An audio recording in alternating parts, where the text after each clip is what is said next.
Hi everyone, this is Safal, and today we're going to talk about a recent Facebook data breach. To give an introduction of the company, Facebook is one of the largest companies in the world. It is a social media platform used by billions of people throughout the world. Although Facebook is used by many, they have had their fair share of privacy issues. One of the privacy issues we're going to talk about was a recent exposing of data in an underground hacker forum. A user in a hacker forum posted personal information of over 533 million Facebook users from 106 countries. The information included phone numbers, Facebook IDs, full names, locations, birth dates, bios, and in some cases, email addresses. Although this data was posted recently, the data was scraped from a vulnerability in 2019, which was patched the same year. The data is a couple years old, but could still be valuable for use in social engineering attacks and/or hacking attempts. Next, we'll talk about the motivation for this attack and the important lessons on why this attack should be assessed. This attack is important to be assessed because it shows the sheer size of the attack and how even small vulnerabilities on large-scale applications like Facebook can cause such large attacks, exposing data of hundreds of millions of users. This could be part of the motivation, as the attackers would expose data of millions of people whom would then be exposed to different types of attacks, which they would be vulnerable to on a specific level by other hackers in this forum. Other motivational factors for this could be just exploiting vulnerabilities, as well as malicious attacks that result in privilege abuse. This attack can also teach important lessons for big tech companies, including Facebook, on how to handle such vulnerabilities, especially when handling with the data scale that Facebook handles. Regulatory standards will also be need to looked at during this data breach, as this data breach did have legal ramifications. Now we'll talk a little bit about the background of this attack. This attack occurred through the method of scraping. Scraping is a common tactic that often relies on automated software to lift public information from the internet that can end up being distributed in online forms. So what would happen is the attacker would scrape data from different data breaches in the past. The attacker would then scrap that data, put it together in a file, and upload it to a hacker forum for others to view. While the previous breaches helped this exposing of data, and some of those previous breaches included Cambridge Analytica scandal in 2018, the data breach that occurred in August 2019, and the unprotected data set of phone numbers that occurred in 2019. Facebook's response to these previous breaches were somewhat concerning.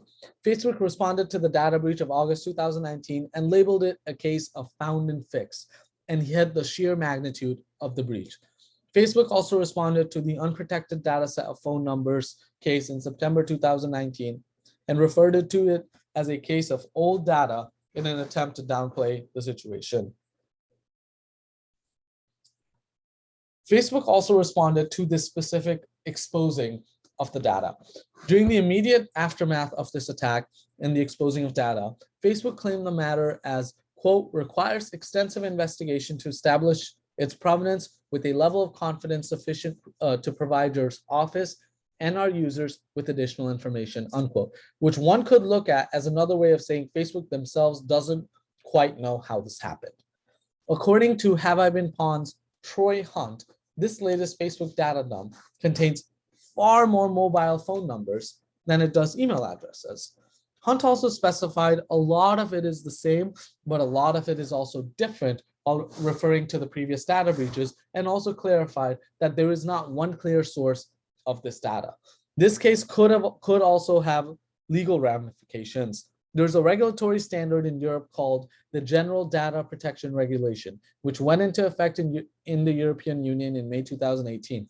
If this attack were to happen after May 2018, Facebook could be given fines and enforcement actions because it failed to disclose the breach to the relevant regulators within 72 hours, as the General Data Protection Regulation states.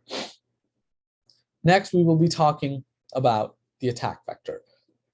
As I mentioned, this was more of an exposing of a data of previous breaches, and later on it was found out that the major breach which the data came from was the contact importer tool breach. In April 2018, Facebook admitted to a vulnerability with a search tool it offered, revealing that somewhere between 1 billion and 2 billion users had their public Facebook information scrapped via a feature which allowed people to look up users by inputting a phone number or email, which is one potential source for this data breach of personal data.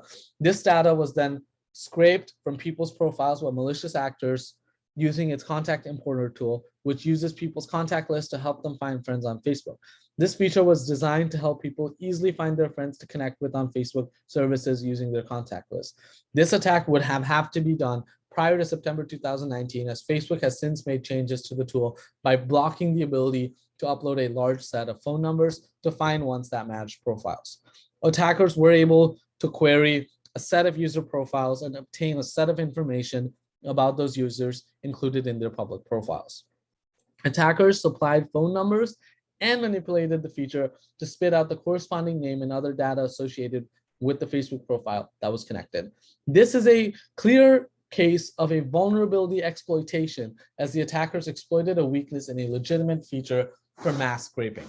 So to give a quick summary of the attack vector, what pretty much happened was Facebook had a tool called the contact importer tool, which you could import files to match with Facebook profiles. What the attackers did was created a file with a large numbers or a large quantity of numbers and matched it to Facebook profiles and uploaded the data and exposed the public data of these public Facebook profiles.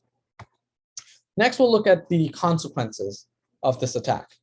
The fallout from the massive personal data spill continues to affect Facebook users whose information is now being openly offered for download on the internet. This opens them up to risk of spam and phishing attacks and other forms of social engineering, such as for attempted identity theft. Facebook has not notified the more than 530 million users whose details were exposed on a hacker forum in 2019 and does not plan to do so. This furthers the risk of spam and phishing attacks. Much of the stolen data, such as phone numbers and birth dates, are often not changed, or in some cases are impossible to change. As most users are still working from home due to the pandemic, social engineering attacks could be effective, especially if it is personalized to target victims, like sending text messages or impersonating companies or banks to users. Some of the victims actually did include 61 people who listed Federal Trade Commission and 651 people who listed Attorney General in their details on Facebook. Facebook has come under fire for this and this data breach overall. In 2019, Facebook ended up reaching a settlement with the US Federal Trade Commission that requires Facebook to report details about unauthorized access to data on 500 or more users within 30 days of consuming an incident or confirming an incident. This attack also renews security and privacy concerns, which many believe comes from Facebook's dominance and monopolistic nature in the tech industry. Many media reports are claiming that Facebook has tried to spin this attack, and many in the media and industry believe Facebook cares more about reputation than data integrity. Now, to summarize everything, this was a data breach with immense consequences that was mainly caused through an exploitation of vulnerability or a loophole in a legitimate, useful feature of the application.